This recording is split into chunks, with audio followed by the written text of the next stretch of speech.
Most people think planting corn is one of the easiest vegetables to grow. You drop a few seeds, you water it, and then you wait for the harvest.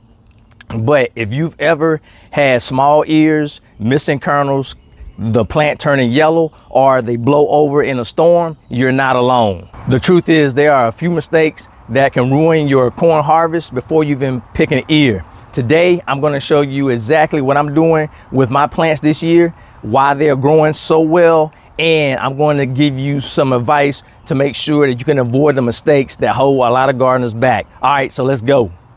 The first mistake happens before the corn even gets tall. Some gardeners, they plant their corn just like a pepper plant or a tomato plant, and that cannot happen because they're planting them too far apart. Corn is wind pollinated, so they need to be closer together so that they can get pollinated and so we can get those big ears like we like. So let me bring you in close so you can check out how far apart mine are. This year I planted my corn 8 inches apart, and that is great because it gives them enough room to grow, but it keeps them nice and dense so that they can wind pollinate. Like we talked about, one of the biggest reasons why some growers have issues with their corn not filling out is because they have them too far apart. Just remember, our corn plants, they love company. Planting in blocks instead of long rows, that can increase pollination. And you know what that means? If the pollination is a lot better, we're gonna have fuller ears. So that's why I like to do it. Now, let me show you where my corn is growing. My corn is growing in my Quictent Raised bed. Now, some of you may remember this raised bed because I used to have a protective covering over it. Now, when the temperatures warmed up and it was time to plant corn, I removed the coverings and I turned it in a traditional raised bed. That's one thing I really like about this setup. It has multiple purposes throughout the year. Now, earlier in the season, it serves for protection. Later on, when it warms up, then it turns into a standard raised bed where I can grow vegetables like corn. I also like the way it drains and how easy it is to water these plants. If you want to learn more about this setup, I'll put a link down in the description. Now let's go ahead and talk about feeding, because that's where some growers run into trouble. Corn is a heavy feeder. So when you want these nice big ears, you want to make sure that it's nice and green and they grow nice and tall with the stalks. You got to give them the nutrition they need. And so you want to feed them heavily with nitrogen. I think I want mine a little darker than this, so I'm going to be feeding them even more. So the first thing I always use is I use my fish fertilizer. So they're going to get that throughout the next several weeks. And once they're knee-high, you're supposed to put the blood meal in between them, which I'm gonna show you how that works. Now I'm gonna show you, because I didn't do that part, but I've already fed this bed nitrogen. So let's go ahead and show you how it's done. So the first thing you do is you make your trowel and you go in between them, just like that, because we're gonna lay the fertilizer right there. So now I take my blood meal and I'm just gonna go all the way down just like that. And I'll do the other side as well. Take the blood meal, go all the way down. And then what I would do, I would just cover this up, but I'm gonna go get some black cow manure and I'm gonna put it over top for even more nutrients. All right, so I got my black cow. All I'm gonna do is layer it on top to cover it up. And just think about it, that's gonna be even more nutrients for my plants. Now, like I said, normally, you do this when it's knee-high. I don't want to disturb the roots. I wanted to show you exactly how I normally do it. But for some reason, I didn't get the blood meal in time. And so I have been using the liquid fertilizer a lot. So that's what I gotta really focus on. So hopefully we get some nice ears of corn. Some people, they feed their plants one time and then they notice that the plant still starts to struggle, and the colors start turning light yellow or light green. And so once that happens, you know you got to do something. It's begging for nutrition. So make sure once you plant, you still come out, give it the nutrition that it needs, because just remember, if you keep your plant healthy now, then chances are you got a great chance of having a great harvest. Keep that in mind. I think this one right here is one of the most common mistakes most gardeners have when growing corn, and that is making sure the corn stays moist. All right, so I have my drip hose going right now, but a lot of times your corn starts to struggle when you let it get real dry, and then you flood it with water, and then what happens, that creates stress on the plant. And so it's going to have a hard time producing those nice big ears that we want. So we need to make sure that we water these consistently, do not let them dry out.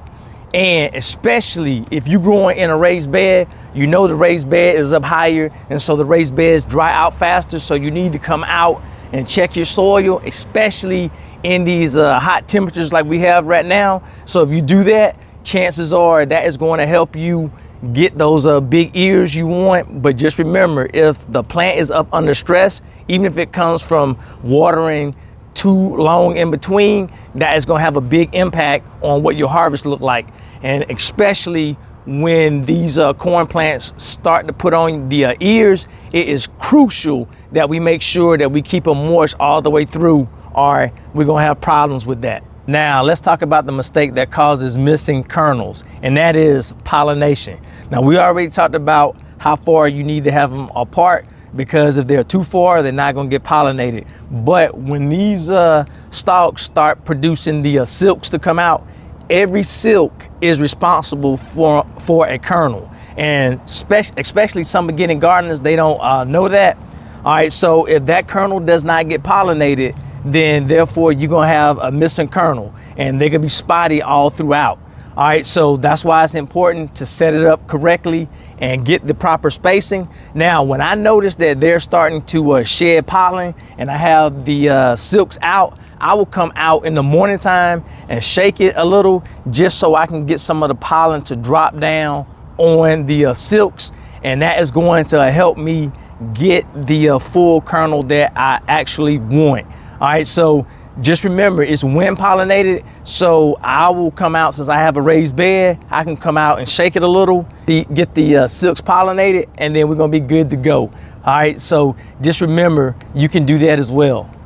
As corn becomes taller, wind becomes a problem. All it takes is one strong summer thunderstorm, and you can come out and all this can be flattened. And some gardeners don't think about the support that the corn may need. Now, since we are in a raised bed, we have some options. Number one, what I did, you see the fence over here, I did plant it right beside the fence, and just in case the wind were coming from this direction. But one thing that you can do is you can have posts at the ends of each corner, and you can use string to weave all around them to keep them upright. Now what I'm going to do, I'm going to put the post down in the front and in the back, and then I have long enough bamboo stakes that I'm going to put on the side, so that if the strong wind comes, they're going to be forced to stay standing. Because if they're all bent over, that could pretty much end your season. So one thing you need to make sure you do is think ahead.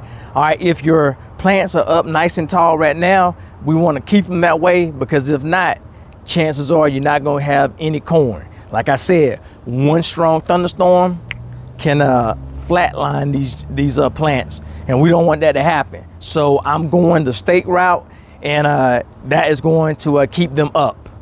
Right now, I will say that I'm pleased with the way how the corn is growing. Now, I do want my corn a lot greener, so I'm gonna work on that, but the spacing is doing great. The height of the plants are doing what I expected them, and my raised bed is holding up exactly the way I wanted it to. So the next big step is to make sure that when the silks come out, that they get pollinated. That right there will really decide what the future of this harvest looks like. Because just remember, if those tassels don't get fully pollinated, then you're not gonna have a full ear of corn. And so that's what we are hoping for next. And I'm not the best corn grower. I did have years where I've gotten a lot of corn, and I had years where I haven't. But guess what? I'm gonna keep trying and trying until I get it. And so if you're in that boat too, you should keep on trying too, because there's nothing like tasting that fresh sweet corn right off the stalks. If you're growing corn this year, let me know in the comments what type of corn you're growing and how's it going. I love to learn what's working in your garden, so maybe I can apply it to mine. If you found this video helpful, don't forget to subscribe so that you can get updates on how the corn is growing. Hopefully it goes well, but if it doesn't, I'm gonna bring that to you also. Thanks for watching. I'll see you in the next one.